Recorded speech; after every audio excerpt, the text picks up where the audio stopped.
O Santa Mônica, ele é o maior clube de campo da América Latina. América Latina e espaço físico, né? 72 alqueires. Hoje virei corredor, já faço maratona. Não, muitos exemplos, muitos. Muitos militares, quando me olham, falam assim, esse é o coronel que fazia a gente correr de manhã, não sei o quê. Mas muitos, assim, era muito bacana. Tudo tem a ver. O podcast em que a conversa começa num assunto e termina conectando tudo. Olá, seja muito bem-vindo a mais um podcast aqui, Tudo Tem a Ver, que agora a gente tem 2 hosts e um convidado nesse episódio. É Ludmila Cioletti e Marcos Ricardo. E como convidado, o Mauro Monteiro. E a gente vai falar hoje um pouco sobre a carreira dele, sobre também o Santa Mônica Clube de Campo, e aí a candidatura à presidência, que vai ter agora uma votação esse ano lá para trocar a chapa. Mas antes vamos falar aqui sobre o Mauro. Então, hoje a gente recebe o Mauro Monteiro. Ele é coronel da reserva da Polícia Militar do Paraná, tem mais de 39 anos de atuação no serviço público e uma trajetória ligada à liderança, gestão e formação de equipes. Há quase 6 anos, ele também atua como diretor de esportes no Santa Mônica e agora é candidato aí à presidência do clube pela Aliança Moniquense, é o nome da chapa. Muito obrigada, Mauro, pelo aceite a esse convite. Seja muito bem-vindo. Obrigado, Ludmila. Boa tarde a todos. Boa tarde, Ricardo. Muito obrigado pelo convite aí pra gente poder estar batendo esse papo aí. A gente fica muito feliz. A gente gosta muito de Santa Mônica e minha filha fez o escoteiro lá durante muito tempo. A gente mora lá perto por conta do clube, definitivamente. Então, Curitiba, o povo é muito clubeiro, né? Sim. Isso é uma característica do Sul. Do Sul. Então, nós temos o Comitê Brasileiro de Clubes, que hoje tem mais ou menos 1.200 filiados. E a gente já teve, assim, apresentações que mostra que praticamente a concentração dos clubes brasileiros está no Sul, São Paulo e Minas. Mas especificamente no Sul, e São Paulo e Minas, porque é uma característica e algo que nós trouxemos da Europa. Então, os europeus vieram, eles são muito acostumados com essa questão da cultura, dos valores, das tradições, seja na dança, seja no social, seja na culinária. Então, eles, quando vieram ao Brasil, começaram a fazer os seus clubes, né? Então, tem clube suíço, clube alemão, clube italiano, e depois, evidentemente, que com o desenvolvimento da sociedade paranaense e brasileira, foram se adaptando os clubes a realidades locais, como é o Santa Mônica, um propósito de 3 pessoas, né, que tiveram essa grande ideia de fundar o clube há 64 anos atrás, mas daí não estava voltado a essa questão de vir com essa cultura europeia. Mas quem solidificou isso no Brasil foram os europeus, né, que fizeram seus clubes aqui, e depois os brasileiros, né, que evidentemente que foram colonizadores, mas depois os filhos e todos continuaram a praticar os clubes. Que legal! Será que é por isso que vem os clubinhos? Pode ser. É uma coisa muito comum na Europa, né? Sim. Essa questão de clubes lá. Sim. Não, e que a gente fala lá, formaram um clubinho ali, então Sim, ali.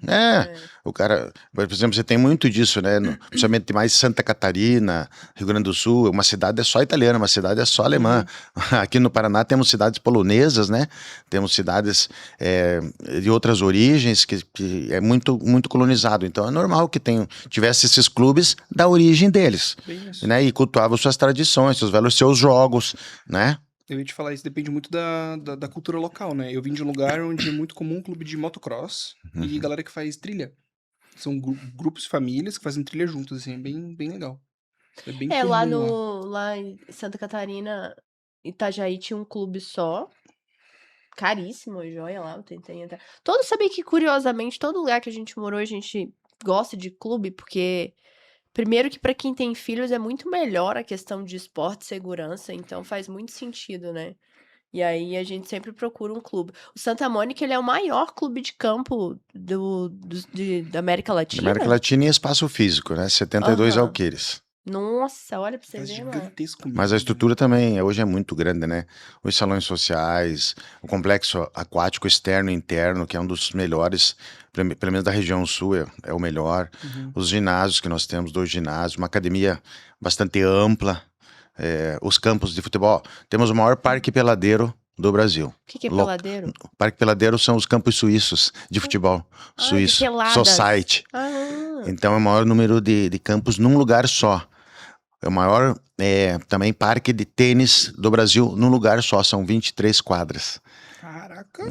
É por causa... E tem o campo de golfe também tem todos os buracos, Campo não é de golfe isso? tem os 18 buracos, né? Eram 9, depois foram feitos mais 18, então também tem uma estrutura. Estamos aí na região de Curitiba metropolitana, entre os 3 melhores campos, né? Que o pessoal pratica, e temos tido bastante adeptos no golfe aí nos últimos anos. Que legal. Que legal. Mesmo porque até no podcast que fazia uma propaganda, né? Nós queremos, alguns ex-presidentes falam, o nosso golfe é o mais barato do mundo, porque pela mensalidade que a gente paga para quem é golfista, qualquer tipo, me parece que outros clubes em torno de 1.200 para praticar o golfe. E no clube, então, é a mensalidade e mais R$70 uma taxa lá uma taxa que foi criada para a melhoria contínua, né, da estrutura dos campos. Então, praticamente com R$800 você pratica o golfe, só que não é só o golfe, né? E alguns campos é só o golfe. E no clube você tem o golfe, tem academia, tem natação, tem sauna, que nem eu falei, toda a estrutura dos complexos de esportes, né? Lá tem até clube de tiro. Eu lembro que quando a gente se afiliou, o Leandro, ele era afiliado em outro lugar só por conta do tiro. Sim. Ali dentro tem tudo, inclusive o tiro, né? Exatamente, tem muita gente também vem ao clube, porque para quem tem o CAC, né? Caçadores, atiradores e colecionadores. Então, quem tem o CAC é isso, é um registro que você faz na Polícia Federal, que é caçadores, atiradores e colecionadores.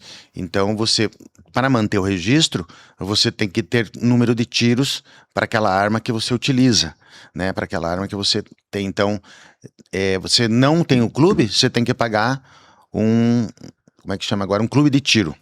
Então você tem que pagar um clube de tiro, que às vezes paga quase R$200 só para o clube de tiro para poder atirar uma vez por mês. Obrigatoriamente. Obrigatoriamente. Você tem que estar num clube de tiro ou num clube que nem o Santa Mônica. Sim.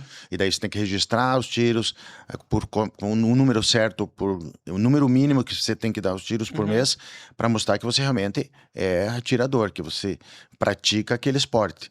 Porque senão o Exército e a Polícia Federal vão fazer a fiscalização, vão dizer, você só comprou arma que não é para a finalidade, que é para exatamente ser esportista do tiro. Que e legal. O tiro também é mais uma grande qualidade, que nós temos campeões brasileiros, tanto masculino e feminino, um campeão olímpico, mundial e pan-americano, que é o Felipe Vu, que é sócio do nosso clube. Que legal. E temos a esposa dele, que é técnica da Seleção Brasileira de Tiro Feminino, né? Então nós temos assim, personalidades do tiro muito fortes. E temos o paralímpico também, o tiro, que também temos campeões brasileiros aí, e logo vão ser internacionais. Que legal, né? Monteiro, e daí você que vem da carreira militar, né? Todo esse tempo. Em que momento que você percebeu que comandar e liderar eram coisas diferentes? Na verdade, elas não são diferentes. Elas são intrínsecas. Né? Desde que você entra num curso militar, seja na Polícia Militar, no Exército, Marinha Aeronáutica, um dos primeiros princípios, predicados que você precisa ter para ser militar é exercer a liderança. E a liderança é o quê? Honra, ética, exemplo, né? Saber ter empatia, conquistar os pares, subordinados e os seus superiores. E quem quer galgar os postos de uma carreira militar, o exercício da liderança é fundamental. E o que é comandar? Comandar não é dar ordens. A própria palavra fala comandar. Que é com todos. Comandar com todos. Então, geralmente, um comandante, ele tem toda uma estrutura de comando, o Estado-Maior, subcomandante, diretores. Quanto mais você galga acima, mais estrutura de comando você tem. Então, você não faz nada sozinho, você faz com as equipes. Então, você tem um chefe de planejamento, você tem um chefe de inteligência, um chefe de operações, um chefe operacional de diversas áreas, né? Então você não trabalha sozinho, você delega muitas atividades, mas tem que ter essa capacidade exemplar e conhecimento para liderar, né? E liderar é que nem eu aprendi muito há um tempo atrás, num livro que se chama Os 7 Hábitos das Pessoas Altamente Eficazes. Liderar é aquele cara que sabe direcionar para onde vai aquele movimento. Então, um exemplo muito bacana nesse livro. O líder, ele sobe na árvore, vai lá em cima e fala assim, é para lá a direção. Lá embaixo tem supervisores que chamam o pessoal da motosserra e fala, é por aqui que nós vamos abrir o caminho para ir para aquele lado. Então ele coordena os supervisores, por exemplo, como se fossem tenentes, sargentos, e os sargentos e tal comandam os seus soldados como se fossem os operários para cortar, outro tira a madeira, outro limpa, outro passa o trator. Então liderar é isso, é você mostrar o norte, saber o objetivo que vai ser alcançado e atingindo as metas dos objetivos. Que legal, né? E daí, pensando nisso, olha pra você ver como é que toda essa experiência realmente faz diferença na hora que você chega num clube. Mas assim, também eu penso, liderar um time que tá ali no teu ambiente de trabalho e que recebe pra isso é uma coisa. Qual que é o teu ponto de vista em relação a liderar um clube aonde que todo mundo tá servindo? Então, pra quem não sabe, é voluntariado tudo ali e de fato não tem ninguém ganhando pra isso e tá servindo aos sócios. O que que tu enxerga É que no clube nós temos ali algo que pode ser considerado de dupla face. Então você tem os voluntários, que é o presidente, vice-presidente, diretores e conselheiros. Mas você tem toda uma estrutura de colaboradores, né? Que você hoje tem um superintendente geral, tem gerentes de diversos setores, tem supervisores abaixo, e aí você tem os colaboradores de todas as áreas. Então, liderar no clube é você ter essa capacidade de fazer a gestão, a governança com o nível estratégico e tático que um presidente faz. Ele trabalha com diretores e com essa parte operacional. Então, eu acho muito fácil, só que tem que ter um corpo engajado. Por isso que a gente tem que ter uma diretoria engajada, pessoas realmente que têm interesse em melhorar o clube. Porque realmente não pode ser remunerado, porque nós temos benefícios, né, de leis de incentivo, como, por exemplo, o Comitê Brasileiro do Clubes, que são recursos oriundos da loteria esportiva, e também recursos da Lei de Incentivo Federal, que é do imposto de renda, pessoa jurídica e física, como também da lei de incentivo estadual, que é do ICMS. Então, nós já tivemos 2 projetos de 200 mil, e todos eles proíbem que um clube, para ter recursos nessas áreas, os seus diretores sejam remunerados. Então é por amor mesmo. Então é por amor. Mas assim, o que a gente vê é que a maioria, principalmente que está compondo conosco ali, são pessoas.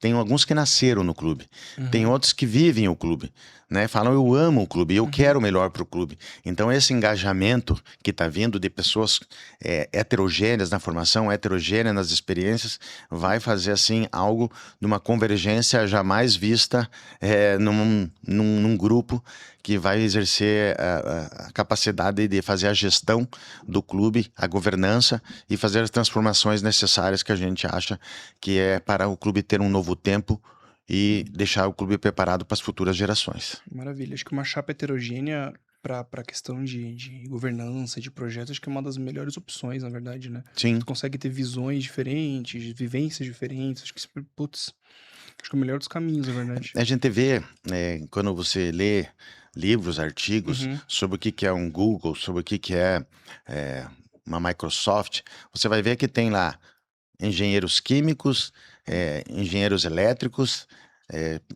pessoas realmente da área de TI, mas tem engenheiros de todas as áreas, você tem pessoas que são autodidatas, né, de todos os lugares do mundo, eles concentram, inclusive a maioria dos trabalhos deles, as pessoas trabalham um no Japão, outro no Canadá, de vez em quando se reúne presencialmente, mas é exatamente isso que faz que traga inovação.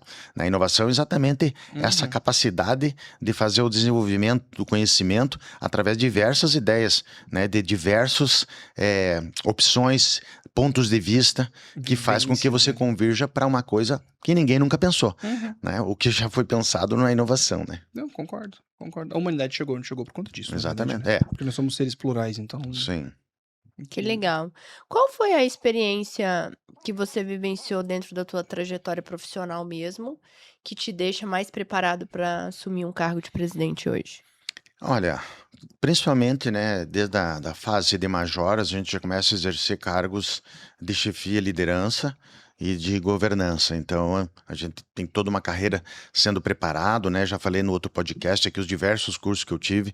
São 5 Sim. pós-graduações, MBA, um mestrado, um doutorado e a aplicação prática, além do conhecimento com as pessoas que nos ensinaram, né? Pessoas que nos transmitiram conhecimento, tradições, valores que levam então a essa cultura do desenvolvimento profissional. E eu sempre me espelhei nos melhores e tentei ser o melhor.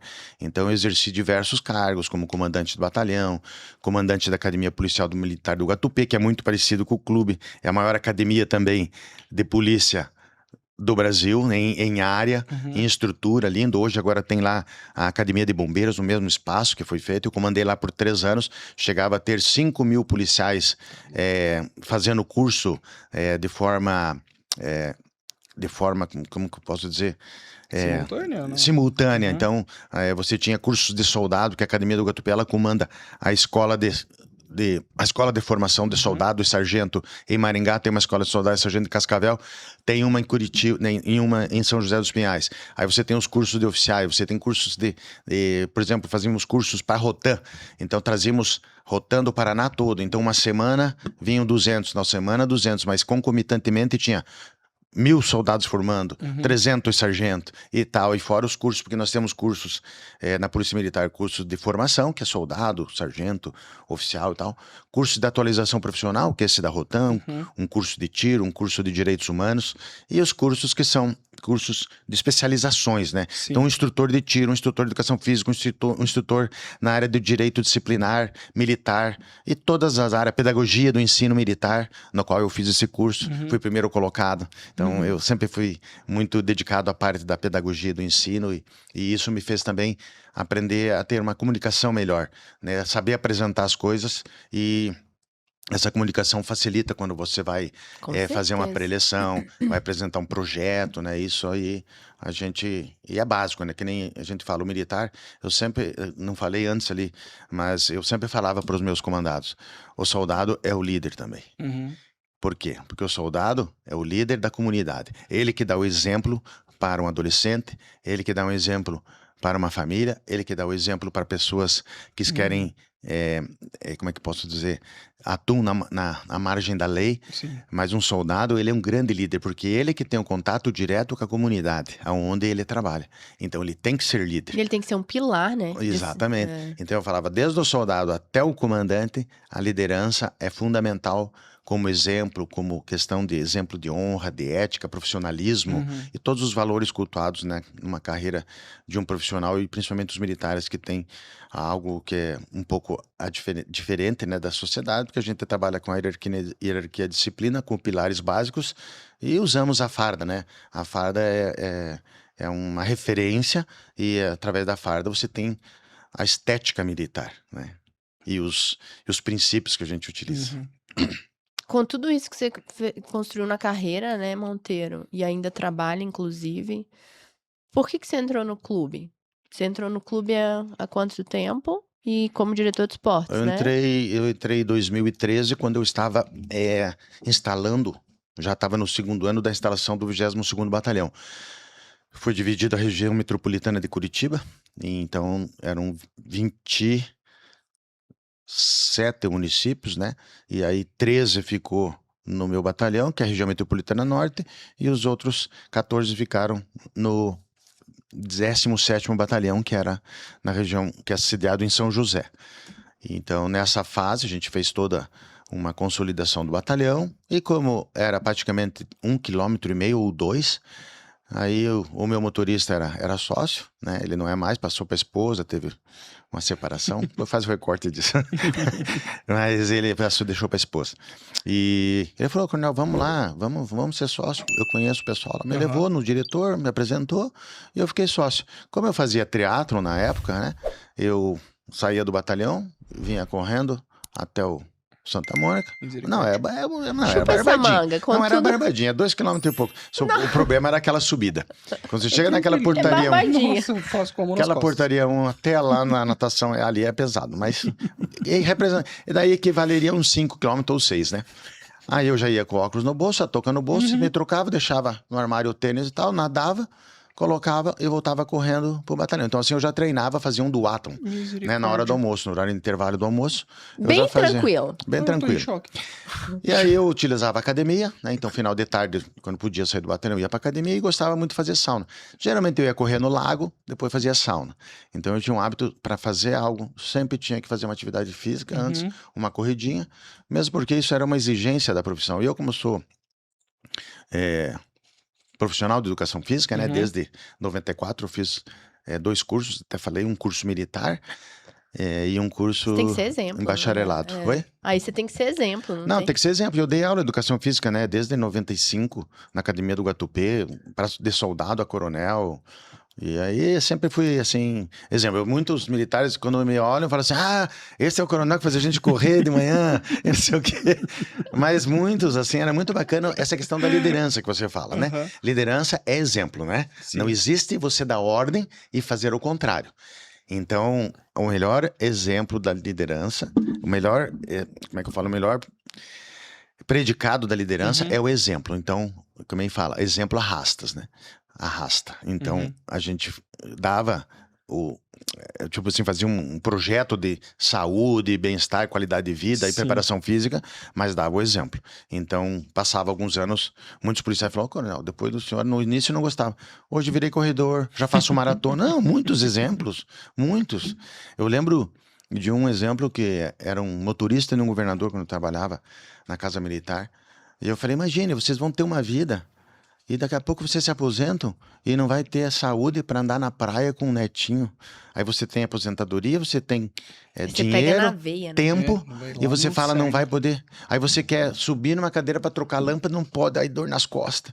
Então, falava essas coisas, o pessoal ficava assim, depois o cara pensava, aí quando ele ia fazer a atividade física com a gente, ele já mudava, e dali a pouco, nossa, mas muitos que eram sedentários. E tido como referência, na verdade, Sim. né? É que uma liderança, acho que sem uma referência, assim, igual você, que é um exemplo, é uma liderança meio vazia, na verdade, né? Sim, Não tem como. As pessoas não se inspiram. não. Então, antes de ser o líder, tem que ser uma inspiração também. Que nem muitos comandantes, né? Ele fala, escala de atividade física dia tal e tal, das 7 às 8, das 16 e tal. Mas não aparece. Mas daí não adianta. Que nem hasteamento da bandeira, né? Então isso é algo para começar o expediente, 8 horas da manhã nos quartéis, tem o hasteamento da bandeira, todo mundo informa, faz a continência para a bandeira nacional, sai dali e vai trabalhar. Geralmente ainda tem um café, toma um café e vai trabalhar. Lá quando eu comandava o Guatupê era 7h15 o hasteamento da bandeira, porque estavam todos os cadetes em forma, todos os recrutas. Eu estava lá, chegava às 6h40. Porque não é você dar ordem, vão lá e fiquem. E eu chegava lá, o comandante chega às 8 horas, chega às 8h30, quando era 7h15. Aí não dá exemplo, né?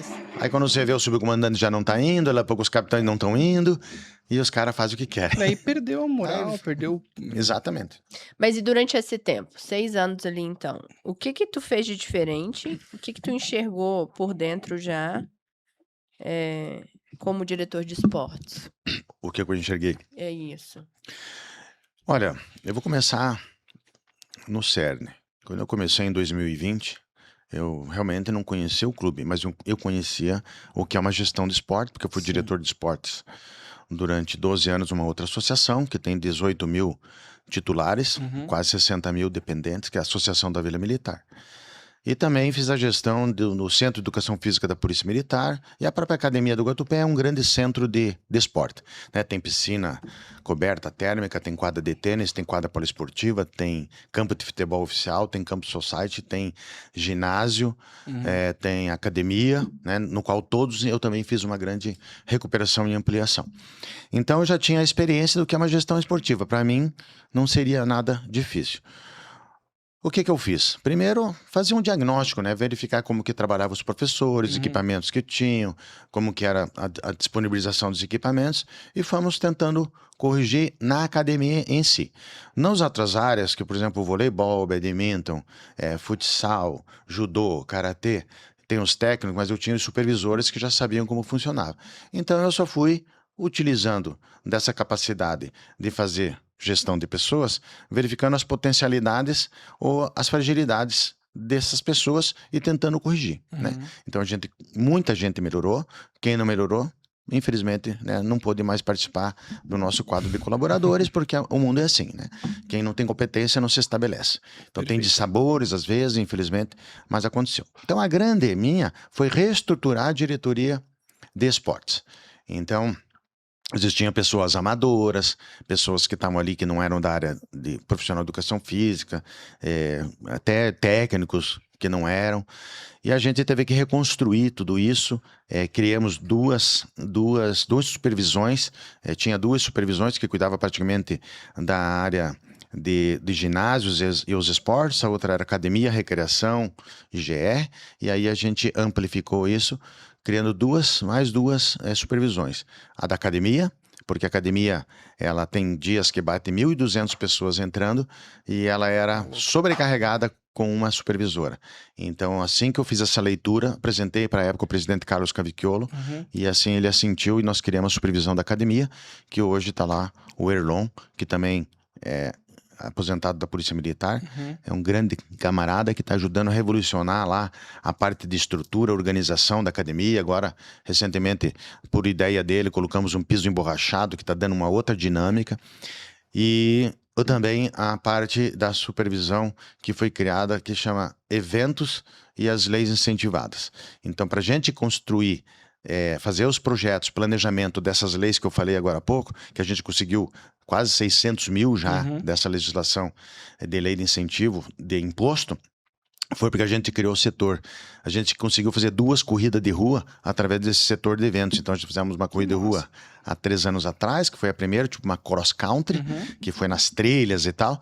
E agora, ano passado, fizemos uma em parceria com a nosso time, que é do Circuito de Ruas de Curitiba, que foi lá no Santa Mônica com 3.800 pessoas num domingo de manhã, entre 7 e 9 da manhã. Ou seja, você obriga os militares e todo mundo a correr. Não, isso aí é associado... Antigamente, veja, antigamente... Convida. A primeira corrida de rua que eu organizei, que foi inovadora, em Curitiba, chama Corrida Coronel Sarmento. Eu e, à época, o Tenente Barros organizamos essa corrida de rua quando eu era do Centro de Educação Física. Nós conseguimos, à época, se eu não me engano, 400 e poucos. E para nós foi um recorde. A última vez, quando eu comandava a Academia do Guatupê, na qual o Centro de Educação Física é subordinado, teve 8.000 corredores em 2019. Que massa, que foi o recorde de Curitiba. No outro ano, sai a Erastinho. E a Erastinho já... por essa questão humanitária, Sim, né, da solidariedade. sim. Já na primeira, venderam 10 mil, né? Com o apoio da Globo, tudo. Mas é a questão do objetivo da corrida, né? Então, a Erastinho superou, mas nós éramos a corrida de rua que mais tinha praticante. Mas imagine, em 1996, tinha quase 400 e pouco. Agora você... Em 2019, quando foi meu último participação lá... 8 mil. Tá louco. Então, a sociedade mudou. Hoje você vai nos parques, você vai nas academias, todo mundo está trabalhando a qualidade de vida, o físico. Empresário que não cuida do físico infarta, tem AVC. A primeira coisa que o empresário tem que fazer é acordar cedo e ir para academia, fazer uma natação, cuidar da saúde.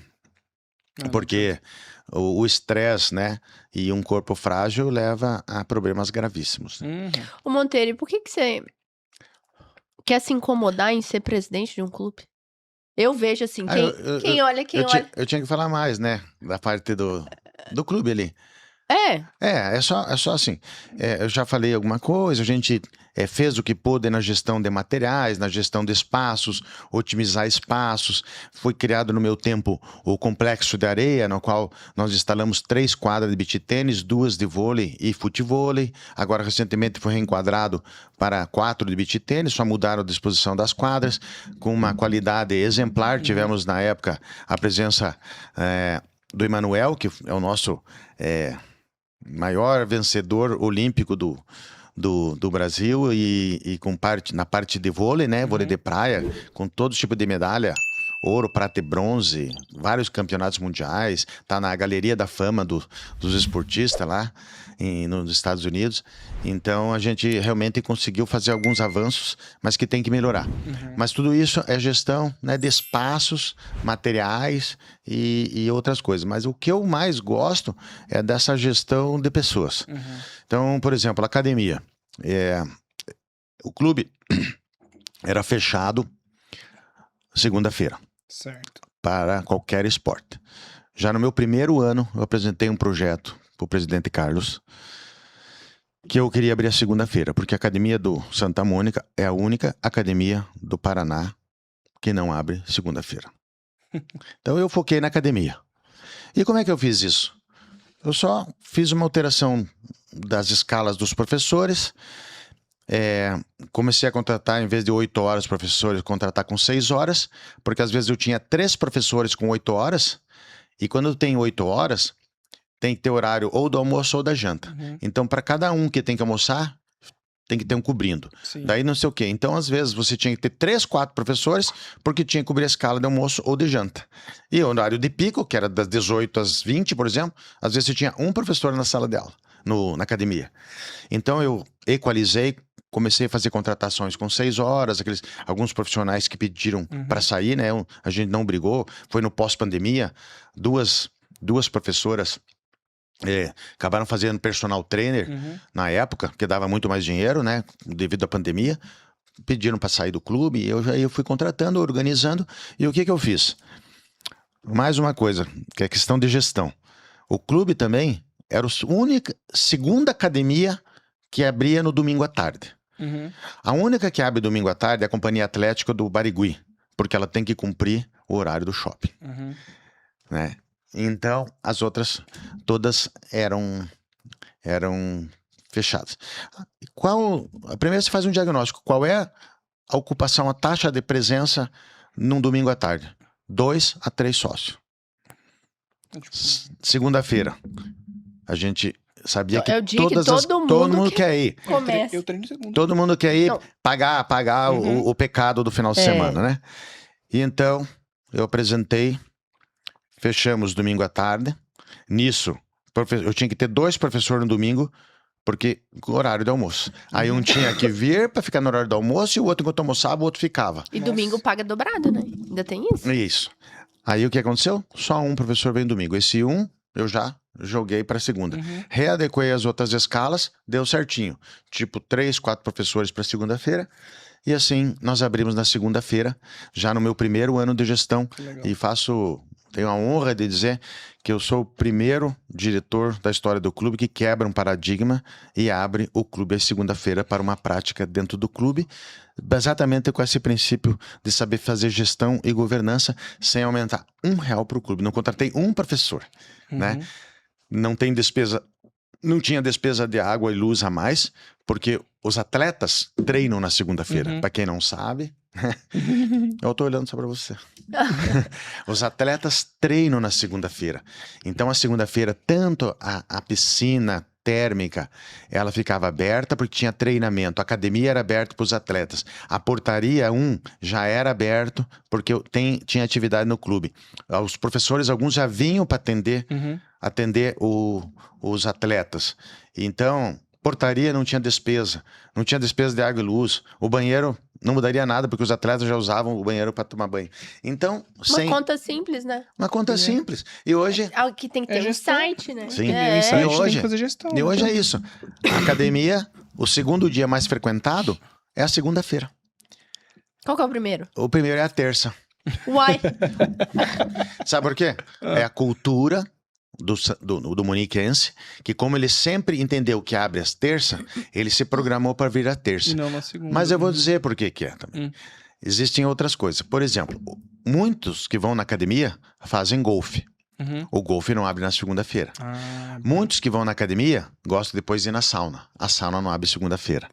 Então hoje a gente já tem, o futebol não abre segunda-feira, mas a gente já tem alguns espaços que abriram, que é o tênis e a piscina térmica, como eu falei. Sim.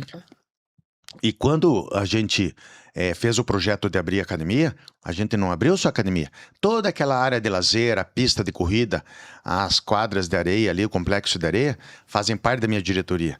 Então, quando a gente abriu a academia, aquele complexo, porque a gente tinha grupo de corrida, né? Então, à noite, o pessoal utilizava lá. E quando a gente fez a terceirização, quando eu recebia a incumbência de cuidar do beach tênis nos 1 ano e meio da primeira gestão, que eu estou na segunda gestão de 3 anos, então 1 ano e meio, a incumbência do beach tennis foi para mim. E nós fomos atrás de uma academia que trabalha com beach tennis, que é a Vita Sports, da Marcela Vita, que é campeã mundial por várias vezes, tem um método Vita, e quando a gente trouxe a proposta de trazer a Vita para dar aula para os nossos associados, uma das primeiras coisas que eles falaram: tem que dar aula segunda-feira, senão não fica viável financeiramente. E eu falei, não, a segunda-feira já está disponível para vocês, porque o Complexo de Areia está liberado como a pista. Então, se for um dia, segunda-noite, vocês vão ver um monte de gente caminhando, um monte de gente correndo na pista, o pessoal jogando vôlei, fazendo aula de beach tênis na segunda-feira à noite. Então, veja como uma coisa puxa a outra, e o clube é isso, o clube é vida. A gente tem que dar vida para o clube, fazer com que ele seja utilizado. Para mim, o clube parado é despesa. O clube tem que ter movimentação de gente em todas as áreas o tempo todo, né? Não, e eu imagino que num clube, a diretoria, ao ver agora, a meu ver, né? Opinião aqui. Não sei se tô certo ou não. É a diretoria de esportes, porque o que tem mais no clube? Esportes, lazer. Não é que a diretoria de esporte, ela cuida de algumas áreas. Aí você tem diretoria de golfe, de tênis, de tiro, É que o Santa Mônica é futebol, muito grande. diretoria do esporte aquático. São 6 diretores.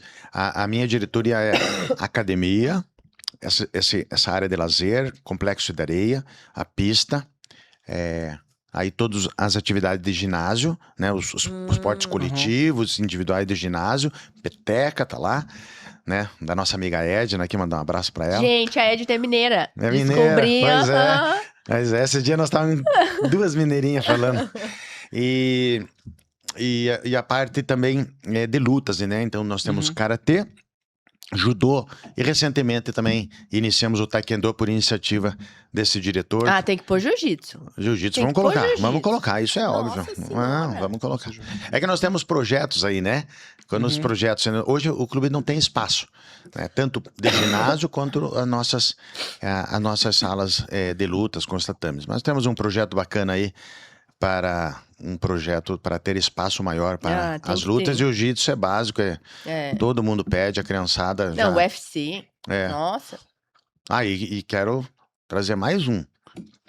É? Eu não sei se você foi no dia do Momentos Especiais, que teve uma aula de defesa pessoal para mulher. Esse não fui, eu Nossa, tava legal. viajando. Que pena. Mas foi assim, né? A Adriane, que é minha esposa, criou Momentos Especiais, então ela faz uma degustação em diversas Muito áreas. legal. Fez no golfe, fez na hidro, fez não sei o quê, e um dia fizemos lá no tatame uma aula de defesa pessoal com 2 militares, né, da Polícia Militar. Ensinando as Mas mulheres foi um dos que mais teve participação, Ludmilla. Imagina, porque as mulheres estão precisando aprender Então, a se defender E ou o bater. que eu quero trazer? Eu queria muito trazer o Krav Maga, que é uma arte marcial que ela é específica para a defesa pessoal. Então, ela, com gestos simples, poucos equipamentos, uma mulher consegue se defender de uma agressão, de uma tentativa de violência, e digo até mais, da violência doméstica, né, que está muito grave no Brasil. Infelizmente, temos que preparar essa mulherada para saber se defender. Eu concordo. E colocar esses... Sei lá, não vou falar nada. Ô, Mauro, mas e aí? Uma pergunta que não quer calar. Por quê? 6 anos ali, querendo ou não, e agora para presidente? Porque... O que mudaria? O que mudaria? Primeiro que eu, como sou um estudioso em gestão, administração pública, administração empresarial, sempre trabalhei com isso.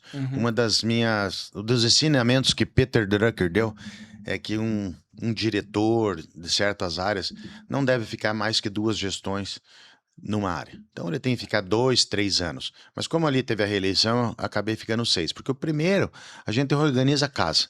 Então, primeiro a gente reorganizou a casa, criamos um monte de atividades que não existiam, que foi grupo de corrida, que é grátis, né? Grátis. Antes tinha assessoria de corrida que os associados pagavam. Eu coloquei um professor para dar corrida. Então tem grupo de corrida, grupo de bike, grupo de trekking.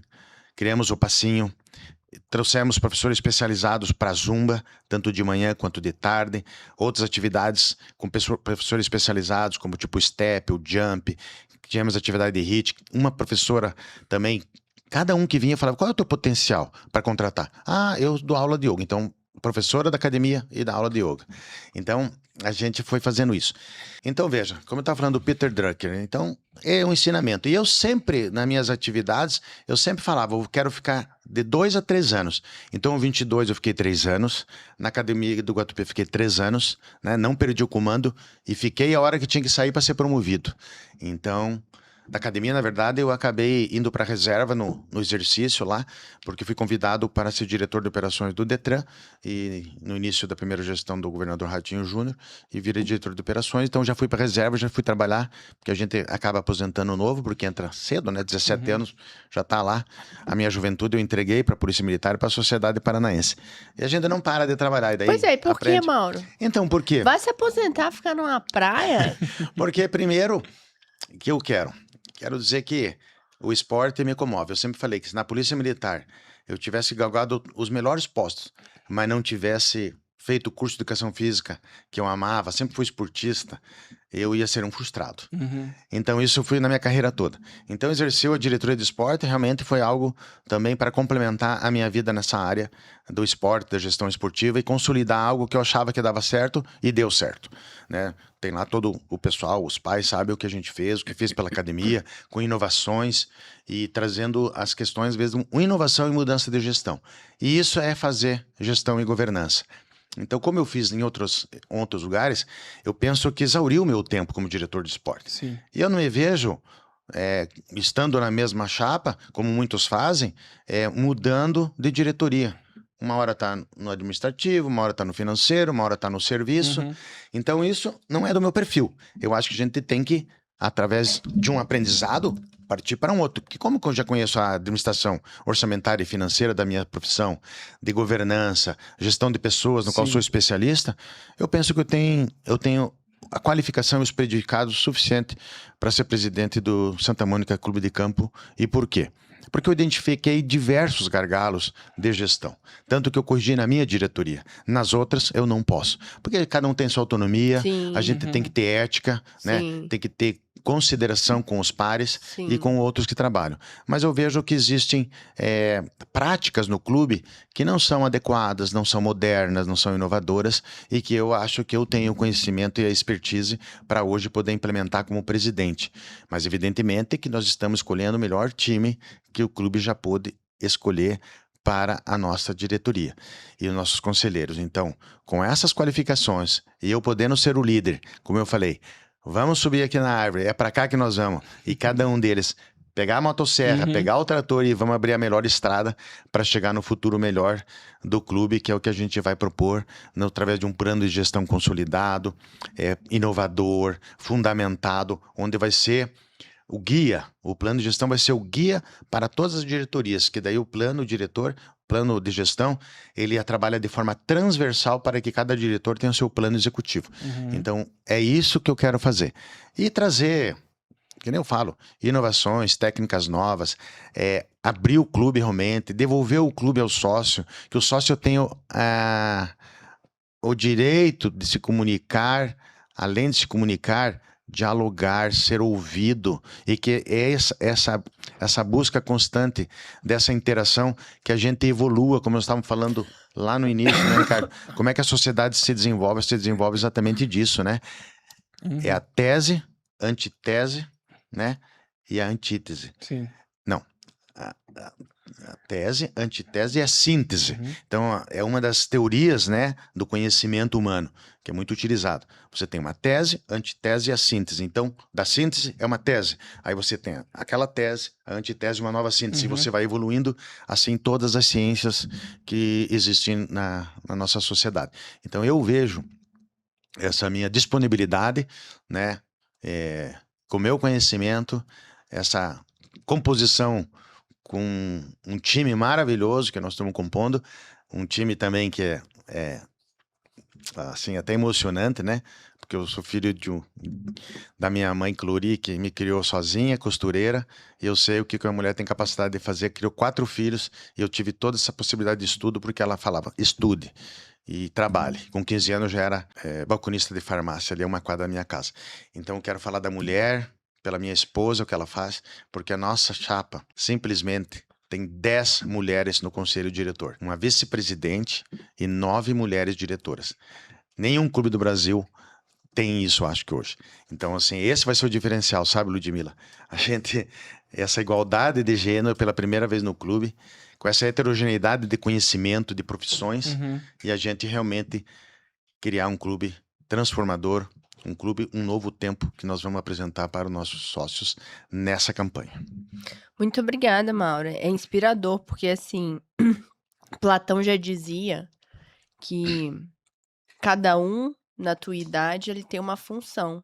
E a gente, quando criança, a gente tem a função de alegrar os adultos e os idosos, aprender no meio dessa caminhada. Os adultos, de fato, fazer a máquina girar, trabalhar, colocar energia. E os idosos, quando chegam na fase, ele tem a função de descansar e também de ensinar os mais novos, de colocar toda essa experiência. E quando esse ciclo ele funciona dessa forma, as coisas vão bem. Acabaram que se perdeu um pouco isso, né? Os idosos, eles foram menos ouvidos com o passar do tempo. Talvez também quiseram descansar, a tal da aposentadoria, Sim. que a gente, durante um tempo, eu quero chegar e me aposentar e sumir, viver, né? Só que a função do idoso não, é ensinar sempre o mais novo. Então, é louvável quando a gente vê alguém já aposentado e quer se incomodar, como diziam aí, em vez de estar aposentado, a ensinar. Então, eu sou muito grata de ver isso e acompanhar e aprender. Eu gosto muito de aprender, então, para mim, fico muito feliz. E, como sócia do clube, agradeço a disponibilidade e realmente a coragem de enfrentar e se incomodar e mudar e transformar o clube e, de fato, devolver para a mão dos sócios, que nem você coloca. Então, muito obrigada pela participação. Você quer falar alguma coisa, Marcos? Não, é isso A aí. gente falou sobre carreira... Só queria complementar, eu não estou Claro. aposentado. Eu estou aposentado na Polícia Militar do Paraná, mas desde que me aposentei, eu fui pro Detran, Ah, é lembra? verdade! Daí eu trabalhei na Secretaria de Educação, coordenei os colégios cívico-militares e estou há 4 anos no Tribunal de Contas, mas me aposento em dezembro. Ah, Aí para exercer... aí eu já envelheceu. Desculpa. Até porque eu tive que trabalhar porque minha filha fez medicina, então todo mundo tá me ouvindo. Eu tenho Eita. vários amigos guerreiros que sabem o que é pagar mensalidade de medicina. E inclusive ela morava no interior, então tem várias despesas. Praticamente o salário que eu trabalhava mais era para realizar esse sonho, que nós estamos muito felizes. Ela está terminando já a psiquiatria, formou, já está, é um grande orgulho da nossa família. Então obrigado também vocês aí pela disponibilidade aí, por ter nos ouvido, né? E Para eu quem acho que quiser saber mais, onde é que procura? nós vamos ter o site, né, que é www.aliançamoniquense.com.br, né? E aí esse site vai estar disponível já a partir de quinta ou sexta-feira, onde nós vamos apresentar toda a diretoria com o seu currículo básico, as suas experiências, todo o conselho diretor com sua também, com o seu tempo de clube, as suas experiências, a sua imagem ali para cada um saiba. E a imagem tá muito bonita, né? 10 mulheres no conselho diretor, tá lindo, tem mais aquela imagem, assim, é gostoso de trabalhar assim, com um ambiente tão agradável, com pessoas com um alto conhecimento. Vocês vão ver ali nos currículos, nas suas experiências, a capacidade desse nosso time aí, que é maravilhoso. E daí também vai ter, vocês vão ver os eixos, né? Então no site vai ter os eixos, o nosso plano de gestão é estruturado em 10 eixos, né? Então, exemplo, eixo 1, governança, compliance e transparência, é básico para nós mudarmos esse clube. Aí você tem o eixo do Centro de Formação e Excelência do Esporte, que ele perpassa por todas as diretorias de esporte. Você tem eu falei centro ou eixo? Eixo.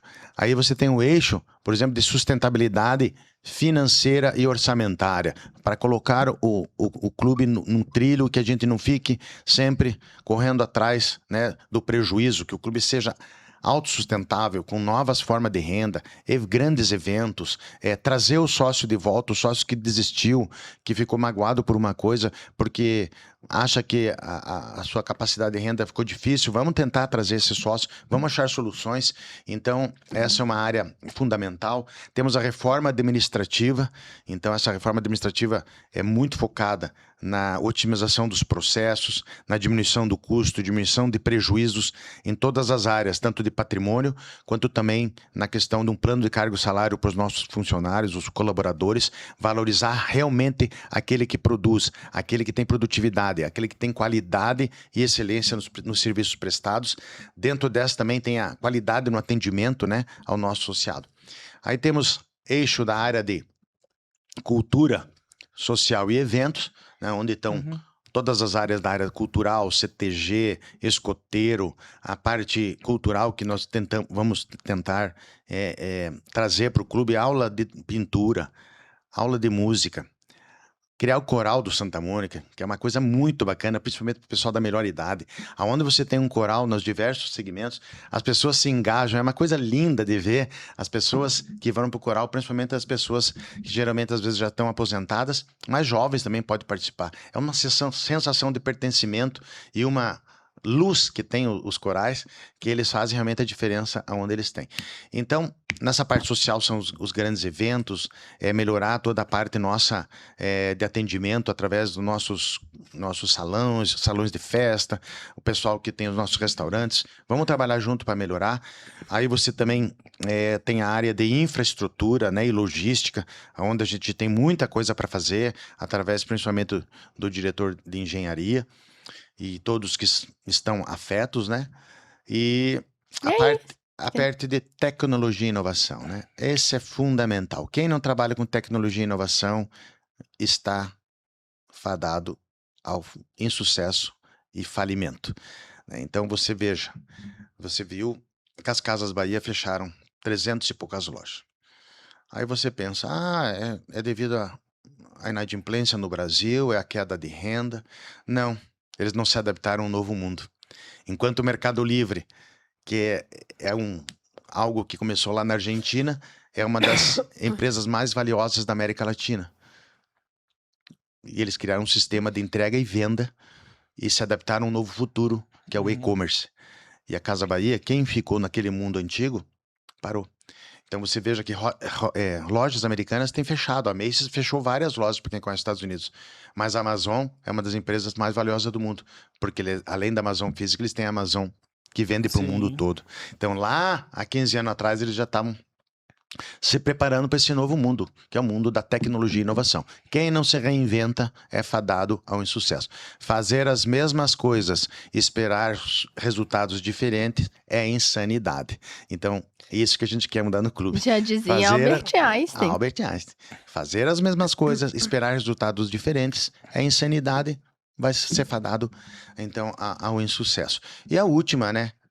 Deve ter alguma ali que eu posso ter esquecido, mas daí vai estar no site. Mas a última também, que é fundamental, que é um dos maiores reclamos do nosso associado e também de pessoas que vêm visitar o clube, que é o eixo de comunicação, marketing e publicidade. Então esse é realmente o canal que nós vamos ter com o nosso associado.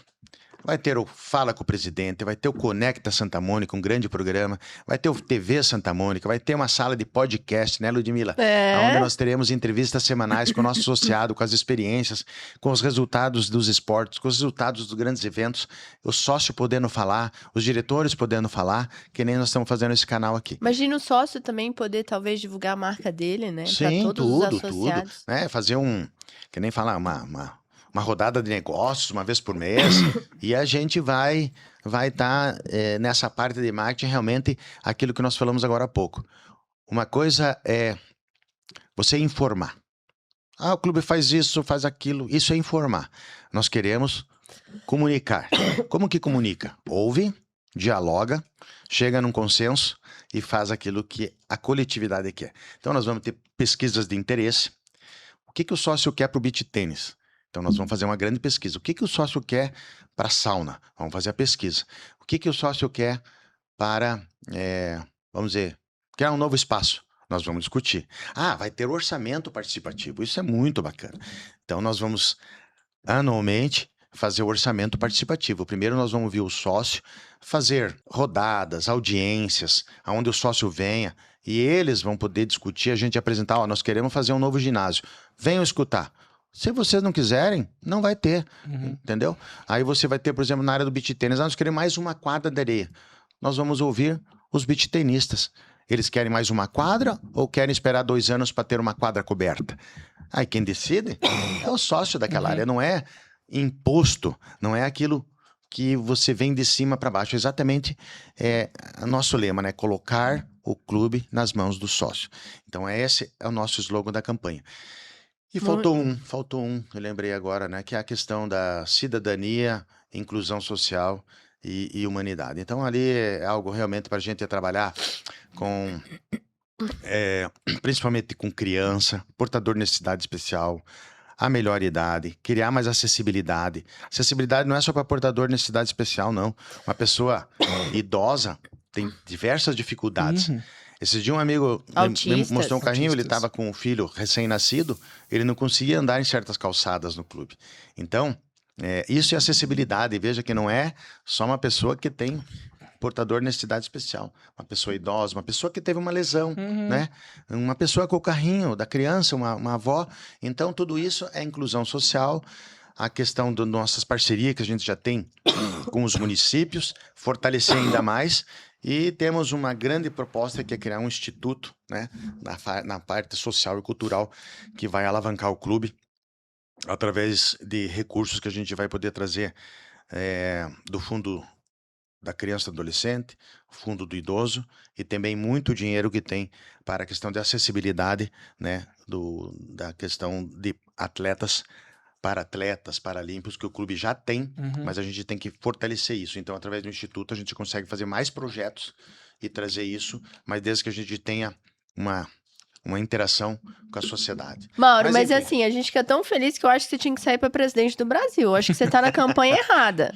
Não é nem do clube, né, Marcos? A gente falou sobre várias coisas e a gente agradece a participação e no fim, tudo tem a ver. Galera, compartilha, curta. E todas as informações que o Mauro falou aqui vão estar na descrição do episódio. Tanto os sites quanto as redes sociais. Siga também já lá o Instagram. É Aliança Moniquense. @Aliança Moniquense. Então, se você quer saber mais sobre essas propostas, uma hora a carinha dele vai estar lá.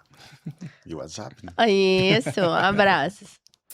Produzido pela Seja Mais Digital. Apresentação e roteiro, Ludmila Cioletti e Marcos Ricardo. Criação das capas e direção musical, Marcos Ricardo. Gravado no Estúdio Cristal.